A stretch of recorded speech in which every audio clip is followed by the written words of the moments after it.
mind taking us all through a little guided grounding? Oh my gosh, yes, of course. Would everybody like that? Can we go through a guided grounding exercise right now? Just get us in this good mode for what we're about to talk about? Absolutely. Let's do it. It's a little hard to be focused when we can also hear what's going on next door. It's advanced level. It's advanced level. Those of you coming in, come on in. We're just going to have a little meditation. Or maybe not. I don't think that's going to happen. I think it's just going to make us louder. We have mics, so one moment we'll get louder. Yeah. Quiet it down over there. Oh, how far does this go?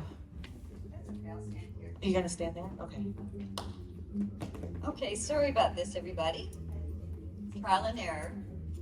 So can we all just close our eyes together, please? And this will be a really good lesson to tune out. That's what meditation is all about, is the tuning out of our own thoughts, out of our craziness, and we're dealing with it right now, next door. So just be present in the moment.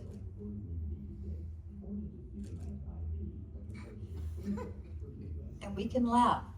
You can laugh, you can just be who you are. And the whole idea behind this is just to sort of ground. And if you can imagine, I think the beauty of being here right now is that we are side by side, and those who are in the rows behind us, just imagine that we are all together, every single one of us, in a circle. And you're going to feel the energy from the person next to you as we hold hands in our mind's eye.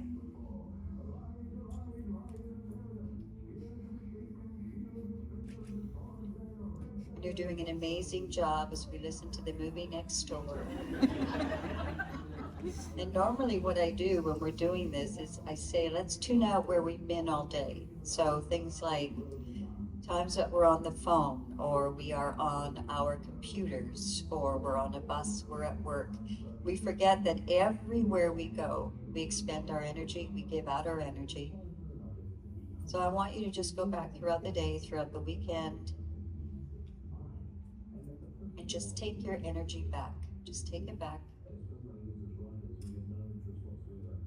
Keep breathing.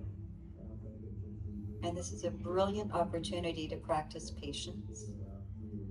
And you're all doing such a great job. Just a few more deep breaths in, deep breaths out. One more deep breath in, and release. And when you're ready, you can open your eyes. Wow, that was a chore, wasn't it? I am so proud of each and every one of you. You really stayed connected. You guys were amazing, so good job. I'm going to put the microphone down now, and then we can yell. After all that, lovely, trying to stay quiet, and now we can yell. Okay. All right. How does everybody feel now? Do you feel a little more relaxed? Yeah. Ready to talk about some embracing of mental health? Yeah. I recognize a lot of faces in this audience, and I know we've talked to a lot of people already at our table, but I would love to kind of take you through the journey of embracing mental health as a fandom, where we started and where we are now. And actually, I would like to hand it over to Lawrence to really tell you all how this really began. Oh, thanks. Thanks, Wells. Can you all hear? You guys can hear? Or is it difficult? Be honest. Are you having a hard time hearing? Sorry? You can slide the chairs back and use the mics if that's easier. Yeah, we'll do Yeah. that. Yeah. Yeah, I just wanted to talk about, I guess, a little bit of the welcoming side, the safety side, the inclusion side of how the companion came to be. I mean, genuinely, the internet can sometimes be a very toxic and terrible place. And we've never had a troll before. We've never had anything, disastrously terrible happen before. And that was all by design. And this is even before we were doing embracing mental health as a fandom. So my wife used to be a professional gamer. It was like 20 years ago. She was number 3 in the country, in the UK, in Tekken 3. I live in London, by the way, so I flew all the way over from the UK to see All the of way you. over. Yeah. And yeah, so she quit. I mean, imagine being number 3 in the country at a game, because you were verbally abused, and then in some cases physically, abused, and she was spit on, in tournaments and things like that, and death threats to the home. So having to move addresses because of that. And this is a long time ago, 20, 30 years ago, but even to this day, because she's always worked in video games, PR and marketing. Again, like a lot of sexist kind of comments. And so in lockdown, we saw this kind of rise of Twitter and Instagram and Facebook and all that kind of toxic behavior. And so, I asked Sarah, like, how do we build a community that could be safe, but you can like openly talk about things? And so from the very beginning, that's how the companion was designed. And it was actually really crucial that Amanda was a part of it, because very early on we had talked about a variety of different subjects that we can, what should we do for a live stream or a podcast, and it was uplifting women in film and television. So we weren't quite fully mental health yet then, and the reason why we did it that way, I remember the first kind of brainstorming, pre-production call that we had. I had said to Amanda, wouldn't it be wonderful if we could just call it film and television or something like that? And as I was speaking to other women and other professionals, unfortunately, we can't be in that society yet. There still needs to be advocates, and we still need to very much clearly label, this is what we're about. And so we named it Uplifting Women in Film and Television. And that's why we continue to do programs like that. Wells produced Elevating Black Voices in Sci-Fi with Christopher Judge. We've done lots of things like that. And then about 18 months ago, Amanda and the team, we thought, look, let's just completely pivot and transform the business around mental health. And that's where we are today. So that's kind of the origin story of the last 4 years of how we got here. Yeah. It was just to sort of follow up on what Lauren said. Yeah, when it came to sort of topics and what kind of things we could do to interact with the fans, I kept coming back to mental health. And I don't know, for those of you who know my story, my eldest brother was paranoid schizophrenic and severely epileptic. And he passed away on Christmas Day, 2006. And the one thing with my brother Stephen growing up was that we just didn't know how to help him. And there was almost no advocacy for mental health initiatives. But there was also so little known. It was like, let's triple dose this phenobarb and see if his seizures stop. And let's try this. So by the time my brother became adolescent and went through puberty, he was literally chemical soup. And then the schizophrenia started, and then the paranoid schizophrenia, and then he had violent tendencies. And he just, as his youngest sister and my 2 other brothers, we just didn't know what to do to help our brother. We had no language for it. We had no help. And my parents were just beside themselves. And Stephen found his own advocacy eventually and ended up, when he passed, in a really amazing, beautiful place. And one day I'll tell that story maybe in the book. But it's always been important to me because I felt like I failed my brother. I wasn't able to do what I wanted to do for him. A, I was really young, and B, there was no resources. So to me, it feels like post-pandemic especially, we have entered this world that is becoming increasingly more toxic and less forgiving of people with differences. Even though we talk about our differences, it feels like in a lot of ways we're becoming less forgiving of those differences. And I just feel it's so important that we advocate for each other and support each other. And this fandom is a huge part of why this initiative is happening, because sci-fi fans, unlike any other fandom, are so supremely supportive of each other. Like it's always, Teryl and I have talked about it for 25 years, like how incredible this fandom is.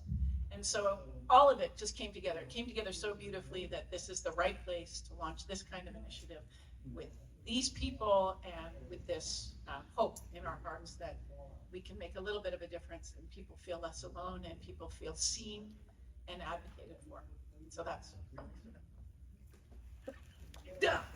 I tend to ramble a bit. No, please, get. Whoa, this one is hot. It's a hot mic. Please keep rambling. No. So yeah, we had our first live stream last June. Yeah. Over a year ago now. Embracing Mental Health as a Fandom. We've done 2 others with you. And then at the kind of beginning of this year, I attended a meditation class. And I was like, let's see what this is like. And I attended Teryl's meditation class and was like, man, I want this to be part of this as well. And the amazing thing about that was when I asked you, you were immediately like, yes, I love this. What about it, or what about your experiences made you so enthusiastic about joining us and our mission? Thank you. Because you are providing a space, providing the space, providing a voice. I just think, sorry, I think it's overtired too, but I get so emotional because so many people live in silence and they suffer in silence. And there's that, it's that stigma or the umbrella of shame that for some reason also covers it. And so when this amazing human being, when I got to meet this person, I couldn't even jump on the bandwagon soon enough. I was like, absolutely, I am in 100% anytime, anywhere, because it's needed. So I'm so glad you guys put this together. It's huge, so aren't you lucky?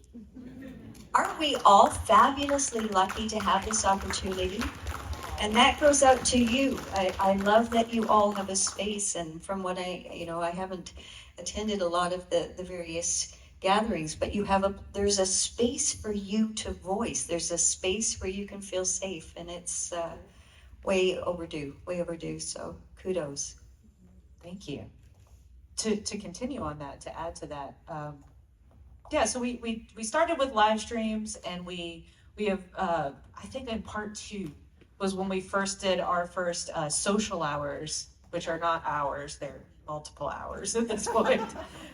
Social gatherings, I think we're calling them now, because, but those are those spaces that you're talking about that we've heard so many stories and so many amazing people just willing to open up and share with each other, that just continues to make more and more people comfortable about sharing. Also, when I produced the live streams, I would put out a call for stories, and the number and length and just the whole depth of the submissions of stories was overwhelming, actually, to the point where we would get these amazing novels, basically novellas of stories. One was 17 pages, and something's not possible for us to be able to put that in a live stream. And I think that's kind of where we started heading to this next iteration that we have of Embracing Mental Health as a Fandom in the book that we're doing, that we've been talking to a lot of you about. But again, I'll kick it back to Lawrence. We'll talk about kind of the book, and then we'll actually kind of show you a little bit of the process that we're doing to gather stories from you for the book as well. Yeah, so like Wells is saying, we had gotten up to a 17 pager, as in I copy and pasted the email and put into a Google Doc, single spaced, and covered 60 years of this person's story.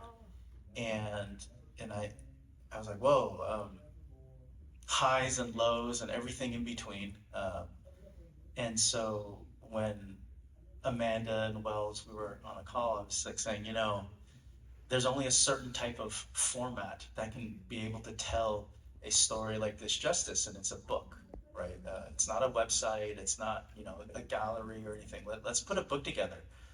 I guess I'll speak for Amanda here, but Amanda said, she loved the idea of being able to physically touch a book. And the other things that we'd constantly hear about were during our live streams, where people would say, like, I didn't realize other people felt the same way, or I have the exact same story, or I have a similar story, but this is, how I went through it. And so we thought, if you ever feel alone, or if you ever feel like you're going through something, well, there'll be 100 other stories and other people going through the exact same thing, or have been through the same thing. So that's kind of the essence and the heart of the book. And then from a very practical standpoint, inside of the book, is that it will be broken up by chapters. And we've recorded a series of almost like writing prompts, or questions. Some are uplifting and hopeful, others are a little bit heavier, but hopefully some will be long and some will be short. And you just have to send in one word if you want to contribute one word. But we wanted to make sure, this book will be this crowdsourced book of stories, some from Amanda, and hopefully we'll contribute some, but most of them, at least 80% of the stories will be from the community and from the fans. And so we would love to see, what does mental health look like when the book comes out, in early 2025, so early next year. Hey, this is kind of the state of fandom in terms of mental health and what it looks like. Did I explain that right? Oh, and then and then I found a Fiverr. We are doing kind of pre-orders for the book, but we know that it's so important, I think, with these stories. And so when we release the book and it comes out, the same day the physical copies release, it will be freely available. The digital version will be freely available. So everyone will have a copy of this and can read it and everything like that. And who knows, maybe it can evolve as well once it's online or in a digital format. Okay, that was it. That was the practicalities. Yeah, no, I think that works. So, like Lauren said, we've already recorded some prompts that we will be releasing, and we have actually released our first prompt already. I don't know if anybody has seen it or if you've contributed yet, but we are getting submissions already, so the submissions are open. And I thought it would be nice to kind of show you how that could go in a more verbal setting. And so I have Christina and I have Sarah here to kind of help us conduct a little bit with the one question that we have right now, and with Amanda and Teryl to be able to kind of help answer those questions. So I don't know who wants to go first. Are we going over here? Or we? Well, I don't have a mic. So. We can fix that. Sarah, do you want to go first while I'm figuring this out? So first of all, Amanda, how are you doing right now? Because the con environment can be overwhelming, it's stressful, there's lots of things going on. So check in, how are you doing today? I'm actually doing great, thank you. It's really funny because when I got asked that question the other day, I was like, I am so overwhelmed. And I was just having a day of but I'm great. This is a really nice size con, it's a very friendly con. Because we're here talking about this, it feels very supportive and embracing. And I've got Tito with me, so and we just have so much fun together. And you guys, so I'm feeling great. Wonderful. This is all really good. So the first question that they released was, how has fandom affected your life? That's a huge question. But how would you say the fandom has affected your life?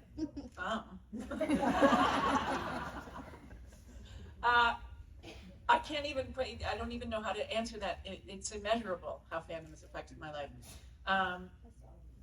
Because it's taken me down paths that I didn't know I would go down. It's opened me up to things I didn't know I would be opened up to, and it's asked me to share things that I never thought I would share. And it has made me feel more included and supported and loved than I thought I could possibly feel. So when we first started out, when we first went to our first con, I think in England, went to this con, and it was like the first time we saw that Stargate had fans, and we were like, oh my gosh. And immediately I got stories, and I'm sure Teryl did too, about what our characters meant to people and how this is getting people out of their shells a little bit, and or asking women going into STEM, and throughout the history of fandom, we have been told these beautiful stories of families sitting and watching Stargate together. And so for me, it was like, wow, it just opened me up to a whole world of people that I would never have met, and I would never have heard these beautiful stories. It's affected everything. And it's I don't know, it makes you feel so privileged, because we are very privileged to have been able to do what we do for a living and continue to do what we love to do for a living. And feel like now we actually might have something to really give back. And that feels great. That's beautiful. Does that make sense? Yeah, absolutely. Teryl. It's okay, Teryl. Tito bandito. That sounded so serious. Okay, I'm not a very serious person. So first thing is also still the check-in, because I know it's a lot going on. So just first, before anything, how are you doing today? I'm good. Yeah, I mean, It's like what Amanda was saying. These things, especially when we first started coming. I don't know if you remember, Min, but I think it was GateCon. And it was completely, because it was new, the show was just starting out. It was certainly my first experience with the whole fandom thing. And we had to, do you remember the security guards? And nobody knew what to expect. So I can speak for that because right now I'm feeling extremely comfortable. And and incredibly grateful to be here. But I do remember that first one. It was at GateCon in Vancouver. And when it was our first one, there was all of us there. And I felt so unsafe. Not because of the individuals who were there, because it was the most fabulous experience to meet people. And it was so fun. And I had the best time. But there was that, because we all do it, we're humans, we get excited and we forget about space, we forget about that overwhelm, and it's not intentional, but people forget about boundaries. And so, and I'm a little person, my view of the world is usually other people's backs, right? Like what I see is completely different to those blessed with height.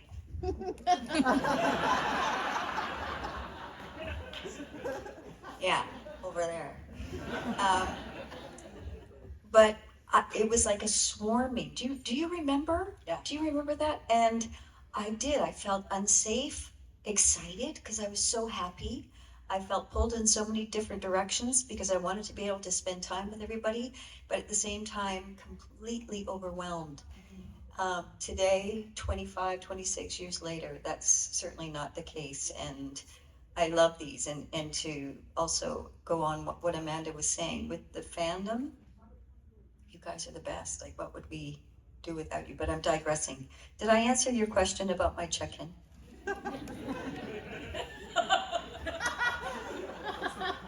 I can also say that after 26 years, my memory is not what it used to be. Right? Who are you? Right. You kind of blended the questions you knew in the future, what I was going to kind of tap on, but I'm going to spin it a little bit since you did touch on fandom and how it's impacted you. But I've had the honor to kind of see you as a person and understand how truly empathetic and sensitive you are to those around you. And I wanted to know if you could speak a little bit more on that within the fandom, because you give so much of yourself to the meditations or just when we're out and about or just things going on, and you're constantly in this space of kind of absorbing, and I can see this just you're trying to kind of fit within that energy of what's going on around you. And I was wondering if you could share how has, across the years or even now, your choice, how has the fandom impacted you in your empathy, and has that changed? Do you see yourself having a different feeling of empathy now versus before? And then also, how do you protect yourself in that space? To start, that's always been who I was, who I am.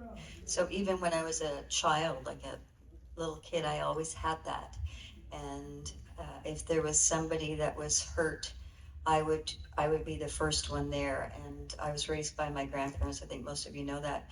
And I remember this one time there was a young boy, probably about my age at the time because I was young, fell off his bike, but he was having a seizure. And I just remember grabbing a blanket and getting something, I don't know why or how, but I grabbed something to help compress the tongue if that was needed. And I was on my way out the door, and Granny, being my granny, she's like, "Where the hell are you going?" Because she was a worrywart. I said, "I've got to go and help him." "No, you don't. You don't know." I said, "I have to go." And I left, and I just did it. So that's always been in me. I've always had that. What has been really interesting, and I'm really glad you asked that question, is that I wasn't aware of how much I was giving out. And so I remember in the early days, I would go back to my hotel room and I would think, why do I not feel well? And what is happening? And what is going on with my body and my energy? And it was, I can't remember if it was Boston, Atlanta. Honestly, it all blends together. I don't remember, but we have the blessing of being looked after. Lisa is my person. We always have somebody who helps us out. And so this woman was driving me somewhere, and she happened to have a gift and a wherewithal to go, are you aware that you give out so much light? And how do you feel? I said, I didn't know. I just know I don't feel well sometimes. And it was through her and providing various books that the other side of what I do started to really kick in, and going to different places and having people look and go, do you realize you have this and you need to protect yourself? Because it's a natural, I think we all have it. We're all here. We know what it's like. We just, certainly my partner in crime over there has it.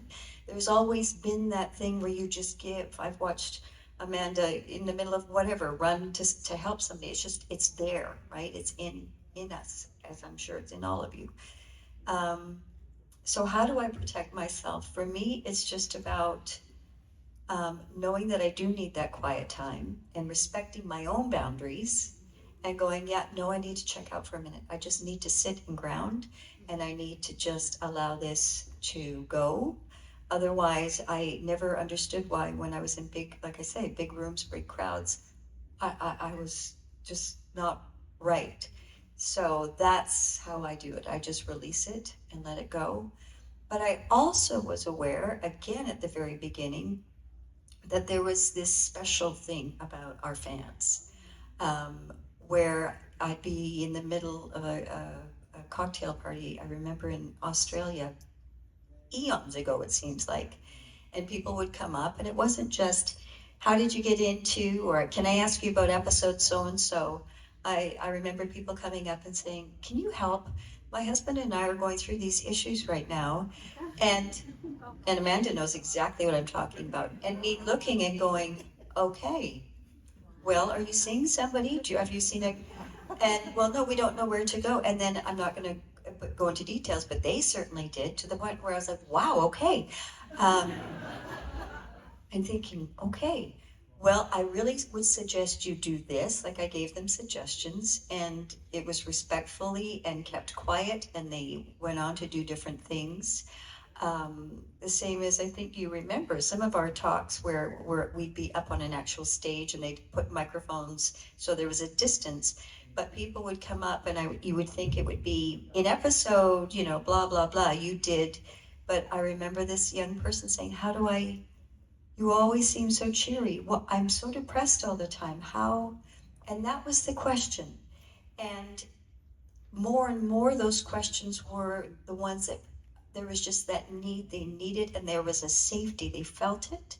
And then for a while there, I thought, I wonder if it's because of the lab coat, and I mean this with all sincerity, that you see the lab coat and there's that subconscious thing where there's a safety issue. And then I thought, well, if you think about it, unlike film, feature film, we have our televisions in our bedroom, we have our televisions in the kitchen, they're everywhere. So there's less of an expansion between you and the screen, the television screen. There's an intimacy there. And I thought, okay, maybe this is what it is. But I now believe strongly with fandom that this is huge and has been so overdue that it even goes beyond that. There is absolutely a connection and an acceptance of all of us. We can be ourselves. It doesn't matter, there's no judgment. And I sure as hell hope that's not the case. Come up and tell me if there is. But there should be no judgment whatsoever. So I think that is the gift of this genre, and certainly with the Stargate fans in particular. So I'm really glad that we're able to do that and do it together, share things together. Can I add to that just quickly with this genre? Because it's always embraced diversity. It's always gone out and explored things that most people don't understand, and it's gone to try to find understanding for those things. And so I think that it lends itself to that. We are all drawn to this genre because of the fact that it has always been inclusive and has always pushed the boundaries. And so I think that that's part of it. Yeah. Yeah, thank you.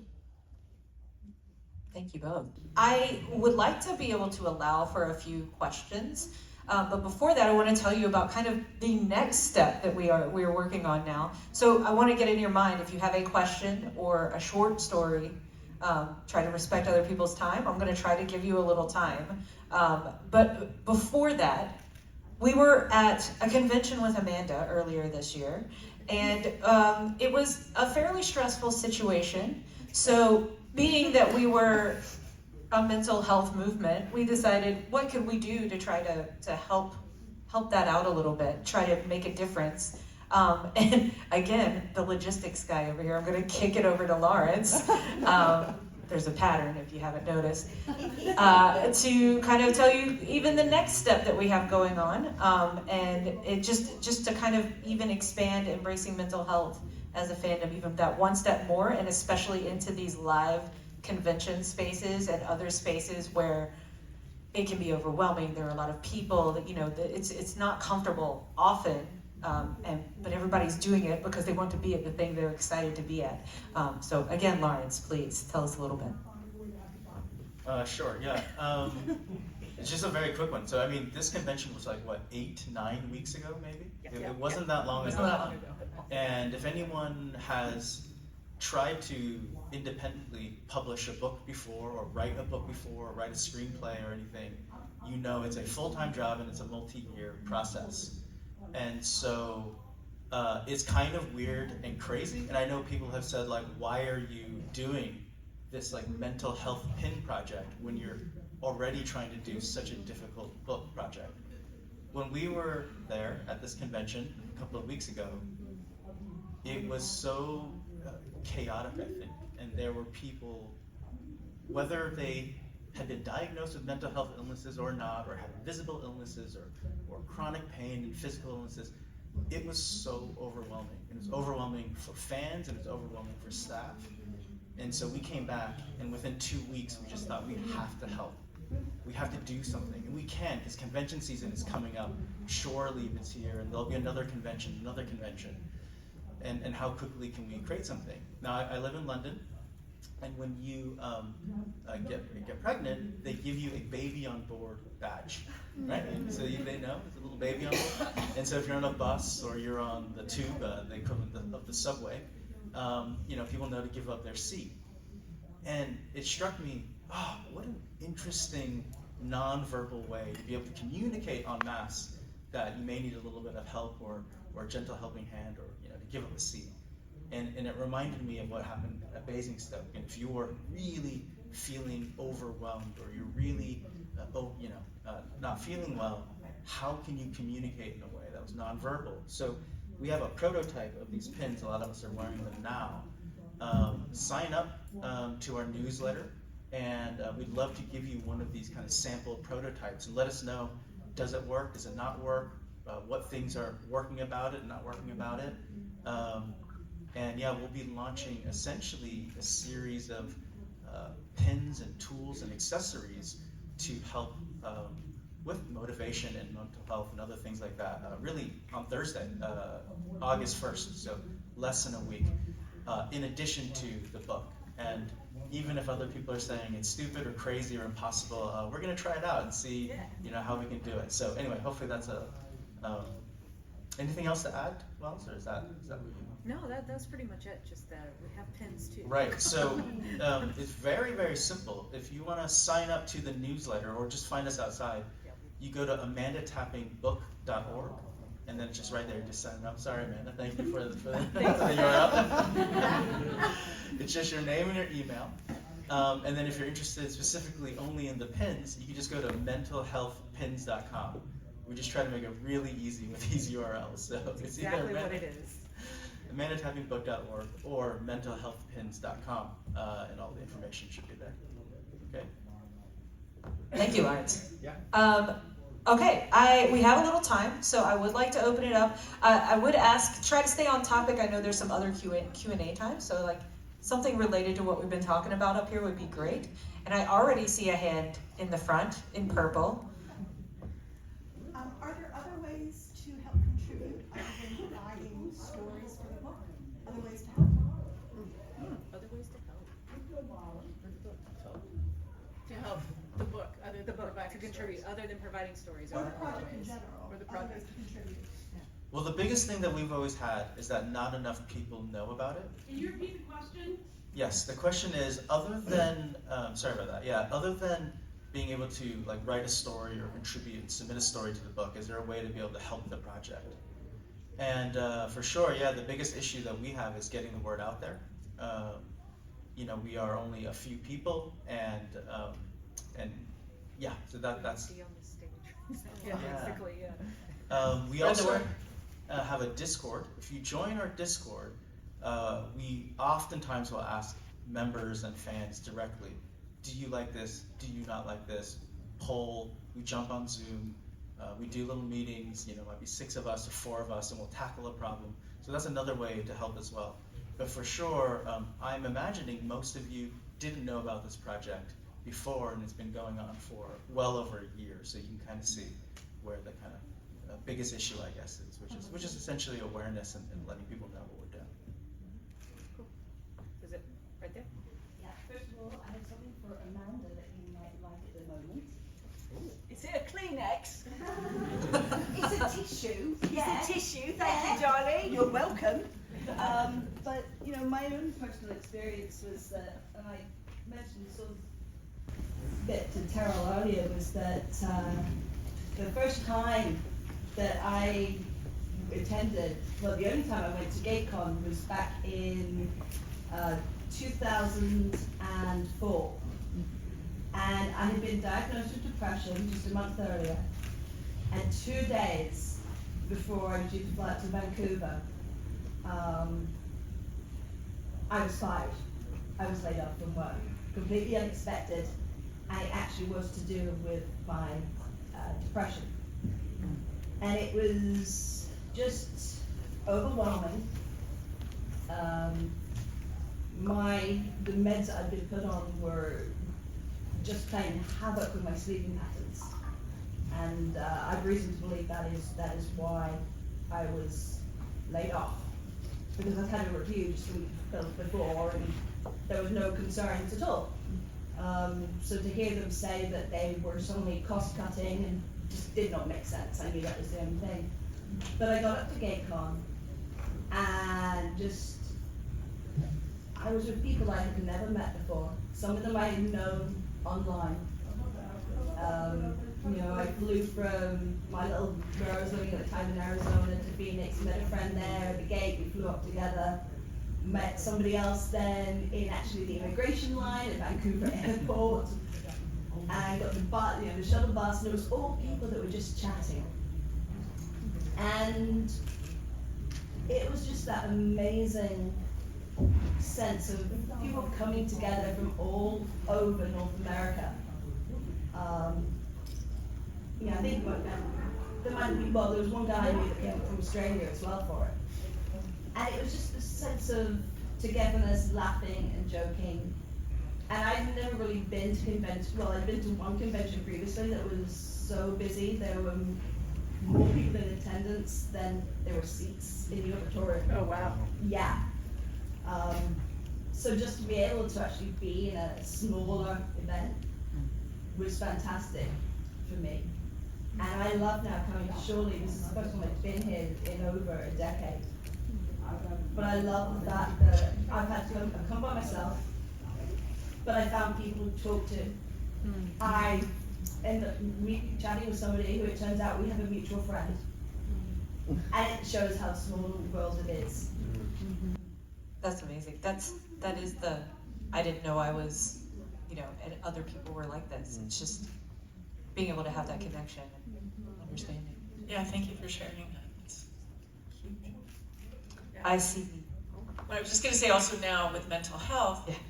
there's so much more known about it. There's still a long way to go in the medical profession, but there's so much more known. Like people with bipolar shouldn't be given antidepressants because it can actually make them almost psychotic, and so but we're learning now a lot more about it. So, but we still have a long way to go.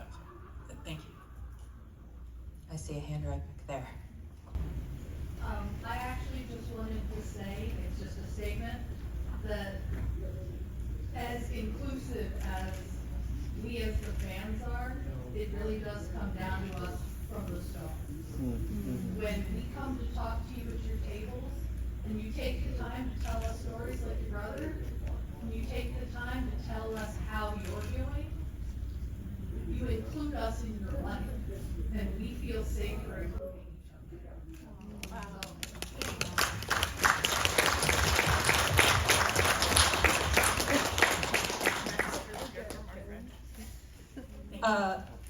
I think we got time for one more. At least we got Mara right over here. Mara, can you stand up and show people your shirt? Do you mind?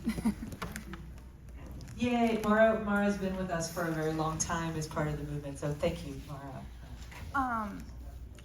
A lot of people probably might not know the companion, and so I was wondering if Amanda could talk about the box breathing, because that helped me a lot when I saw you talk about it with the companion before. Yeah, and you know what? I actually did some last night when I couldn't sleep last night.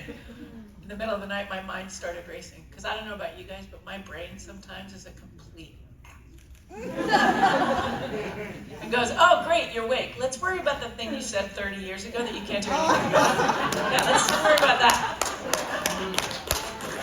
Gosh, darn it. Right? Oh my gosh, I think it happens to all of us. So,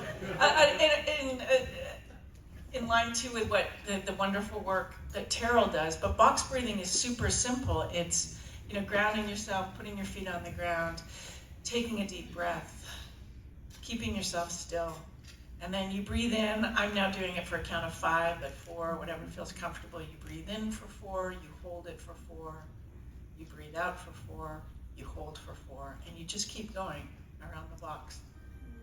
I did it quite a lot last night because my brain was very much but it helps just settle you. I find what it does is, like, if I get super twitchy or I'm feeling like a lot of it just helps calm my whole body down. So the box breathing for me is hugely important. Yeah, and to add on to that, please. box breathing is phenomenal, especially it takes us out of that fight or flight. Yeah. It accesses that part of the brain that just gets us regrouped, gets us back again. So it can be used anytime. Like, I live for box breathing. And when Amanda said I'm up to 5 now, it depends. I've had people who do 8. Who do or people say they can't. I feel like I can't breathe. You decide. You can hold it for 1 and work your way up. It's whatever your body is wanting you to do, but it's just keeping it balanced, like Amanda's saying about the whatever many in, you hold for the same amount, slowly release, and then hold at the base at the release of the breath. It's the cortisol response, right? Does it help? So that's box breathing. And you can do it in your car. You can do it anywhere. I'm doing it right now. Way back in the back. First of all, I have to say thank you for what you're doing. As a combat veteran with PTSD, love it. Okay. Get emotional. It's okay. Do you need tissue? So do we. We have tissue. Not handkerchief.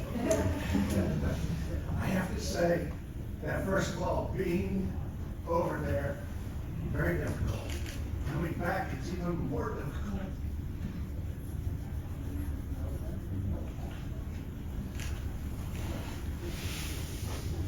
Stargate, being sci-fi, and Sanctuary were great releases for us, me and my friends anyways, because you dealt with things that we dealt with. And it was a way for us to be able to investigate what we went through. So I appreciate what you're doing. Thank you. You don't have to ask permission. Hold on one second. Sorry. Okay, this last comment or question right here. Yep. So I live with a registered nurse, and a couple of years ago when I finally accepted that I've been battling with depression and anxiety, her response was, "You're just overreacting. You just need to learn how to You're 30 and you just need to get over it." So do you have any advice from anybody on how to push through when the people that you trust just say that you're overreacting when you know that it's more than that? Just a quick, so who said this to you? My roommate. Your roommate. A medical Get a nurse? new roommate. Yeah. I'm trying to move out, it's fine. Is she like a registered nurse? Yes. Yeah, and she's in her 60s. Okay, there in itself is really the answer to the question. I think back when they were going to school, I can't say that for sure, but things have progressed so much more, and I would hope that oh gosh, I gotta tell you, that just triggers me. It just makes me so angry. I cannot begin to tell you. What you say is, I don't appreciate that because I can't answer that. It speaks to, though, like the generational way that we've dealt with mental health, right? Like my parents' generation, it wasn't spoken about. I was born in England, it was stiff upper lip, you don't talk about it, it's just all very raw. So it speaks generationally to our understanding of mental health. But I think, A, yes, in all seriousness, get a new roommate. And B, understand that they're not in the same place that you are in terms of embracing your mental health and your mental health needs. And they don't understand that. So you need to talk to other people about Yeah, that is just, who do understand it. Because it is, yeah. No, Amanda knows a long time ago, my ex, I would be told if I was being emotional or if something I would watch something on the news and it affected me so deeply, I would be sobbing and he literally, I think I told you that, literally say, "You know what? There's something wrong with you. Like you need to go and see a shrink or something." That was the response, okay? We're not together. Yeah, just saying. But yeah, use your voice, disregard something like that, and maintain who you are to say that is, I'm surprised to actually hear this coming from you as somebody who works with patients, and you have the right to say that, and ditto to what Amanda's saying, get another roommate. Totally. And thank you for sharing that. Like, this is part of the journey, right? You just stood up in front of a room full of people, some of whom you know, most of whom you probably don't, and said, "This is my issue. What do I do?" So kudos in a huge way. I've been given the stop sign, so that's going to be it for us. But thank you. Come talk at the table, and that's for everybody. Please come and talk to us. We're literally right outside the door and to the left, across from these two. Please come talk to us. We'll tell you more. We have some freebies and things to give you, so there's a lot more information to be had. Yeah, thank you so much. Do we want to grab a selfie really quickly? Yes. Yeah, we will. And then, Yes, I want to talk to you after.